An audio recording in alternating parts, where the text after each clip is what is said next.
Well, tonight we continue to follow the case of a woman found in a van last month. The Bexar County Sheriff's Office is asking for your help to track down her husband. It was back on May 7th when the decomposing body of 37-year-old Krystle Proctor was found in a van on Cinnamon Creek near the medical center. As you may know that on May 7th, we put out information on this young lady, this victim that was found in a van off Cinnamon Creek. As you may recall, she was reported to be a missing person.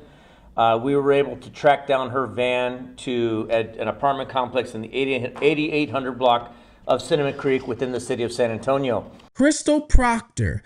I already did 3 videos on her. She was the lady who was found in the back of her own cargo van out of San Antonio, Texas. Well, in the videos, I actually exposed who could be responsible for putting her in the back of the cargo van, that it could be her husband. Well, guess what? The police had a press conference, and guess who they are saying is responsible for all of this? Her husband. Major update, Fugitive TV, stay tuned.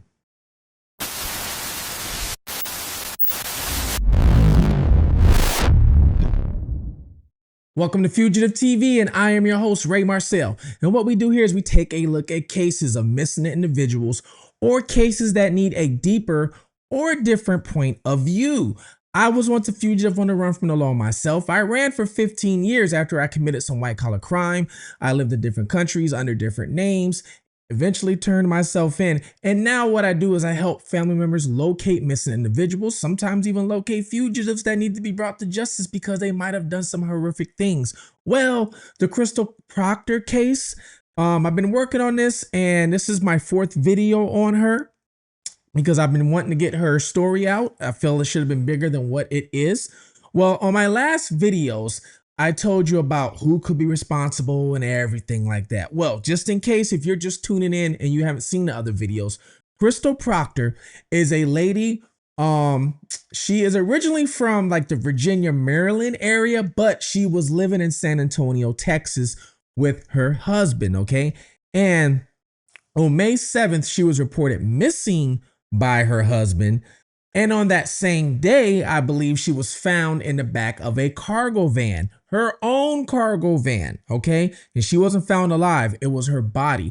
And she was there for a while. She was decomposing. So people were complaining about the smell coming from the cargo van. Well, the media and the police outlet, they put out that they were looking for a suspect, but the suspect was covered from head to toe. You didn't know who he was.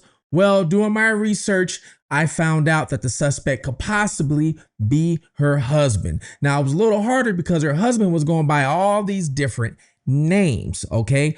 The Bexar County Sheriff's Office tonight is asking for your help to track down her husband.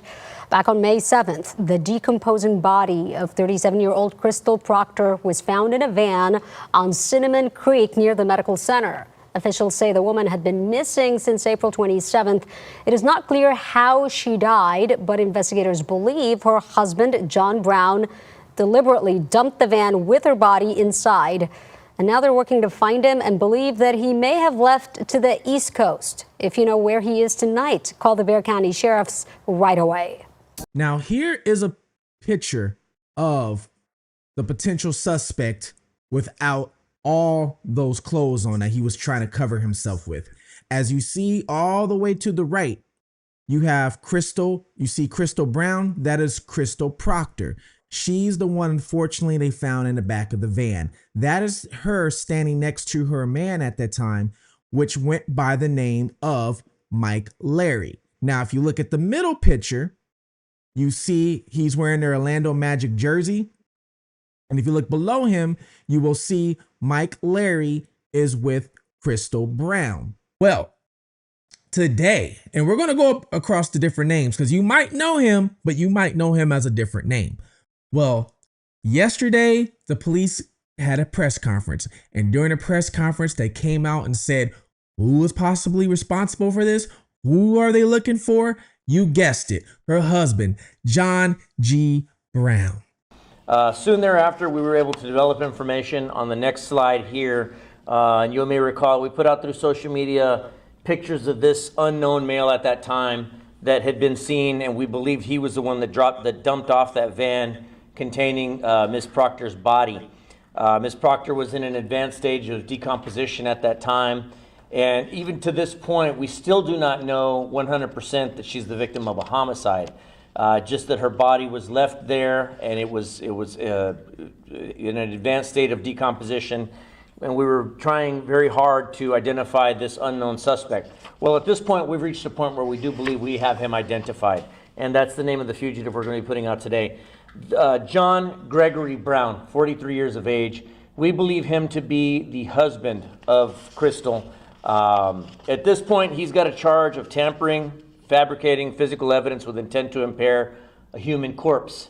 It's a second-degree felony. Now, at this point, since we don't know that she's yet a victim of a homicide, we're not able to charge him with murder. What we do know definitively at this point is we believe that he dumped that van with her decomposing body in that van, and then took the steps, as you see, to mask his identity.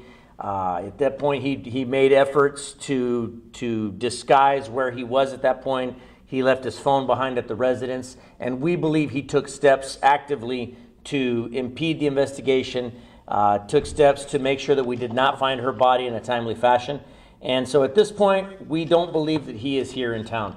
The reason that we're putting this out, and we're hoping that it gains traction nationally, is we believe he could be somewhere on the East Coast of the country, hiding among family members or friends on the East Coast. At this point, it's hard to say exactly which state, just that we believe he's on the East Coast. We are asking anybody with information on where John Gregory Brown could be found, please give us a call, 210-335-6000. You can also send us an email tip, bcsotips@bear.org. We are still looking for him. And again, it's not a homicide charge at this point. We are still waiting on the medical examiner to make some final determinations as to whether definitively she is a victim of a homicide. At this point, that's the prevailing theory, but just we're waiting on some final test results to come back from the medical examiner. They have not yet ruled on cause or manner of death. Oh, it's super suspicious, super suspicious. I mean, he definitely took some steps to conceal where his whereabouts were on that day. Since that day, we were able to recover some of the clothing items that we believe are the same clothing items that he was using to disguise himself. And then soon thereafter, he goes completely dark and disappears from we believe, from even the state of Texas. Soon thereafter, there's very little concern being shown for her, for the children, for anything. So yes, absolutely, it's suspicious in nature. It was. My understanding is that we believe she went missing several days prior to May 7th. We believe that she went missing around May 2nd. It's possible even before then. My understanding is that he'd been in communications with family members of hers that were urging him to make the report. And then finally, when he found out that those family members were going to report her missing themselves, he went ahead and took the initiative and did it after several days worth, which again, just more suspicious activity on his part that leads a whole lot of suspicion of ours toward him. Officials say the woman had been missing since April 27th. It's not clear how she died, but investigators say they suspect her husband, John Brown, deliberately dumped the van with her body inside. They're now working to find him and believe he may have left to the East Coast. If you know where he is, call the Bexar County Sheriff's Office. Now, when they mean East Coast, this man is originally from the Maryland, Virginia area. Okay, so his family is also from Virginia and Maryland area. So he has family in the Virginia area. We're talking about siblings, parents, all in that area, friends, relatives. Okay, Virginia, Maryland. Now, he could be considered dangerous. So if you do hear from him, please reach out to authorities. If you don't feel comfortable with reaching out to them, you can always reach out to me and I will relay the information that you are given, okay? Because I know some people are not comfortable with that. I will do it if you want me to, all right? But John G. Brown now is officially the wanted person, which is great because I've been talking about this for about, the last 3 weeks. Now, the one reason why they're saying he could have left Texas is because he went dark. Okay, so one of those vehicles was abandoned, and I think it was impounded as well. So one of the vehicles was abandoned; it got impounded. It was abandoned around San Antonio, Texas, and he left. Now, how did he get out of Texas? It's possible ways. Somebody could have drove him. That's one. Also could have jumped on a bus. Okay, it's possible. Could have jumped on a bus. Every downtown has a bus station there. So if a vehicle was abandoned downtown, let's say San Antonio, I'm pretty sure there's a bus station close by. So he could have jumped on a bus and, took off. Now they did say they found the clothing that he tried to disguise himself. Now this man does do a lot to disguise himself. I talked about this earlier. So he goes by Mike Larry. He goes by Nino. He goes by Jay. He goes by Jason. He might give you a relative's name as in Derek or Maurice. Okay, so he's going to give you a couple names or a few names. All right. And I also found some relations to him where they are connected with identity fraud and things like that. So he might even hand you, if he's got his hands on it, from these connections that I see that he has, he might even hand you a false ID or, something of that nature, and you might not even know it. But keep on the lookout. Not going to give up. Hopefully he gets found soon. And it's really suspicious that his family was pretty much, or her family, I should say, was pretty much begging him to file a missing persons report, and he was not doing it. That is very suspicious. Then when they say we're going to do it, he's like, oh, I'm going to do it. And he does it, guys. And he just went dark. He's not trying to find out who did this to her.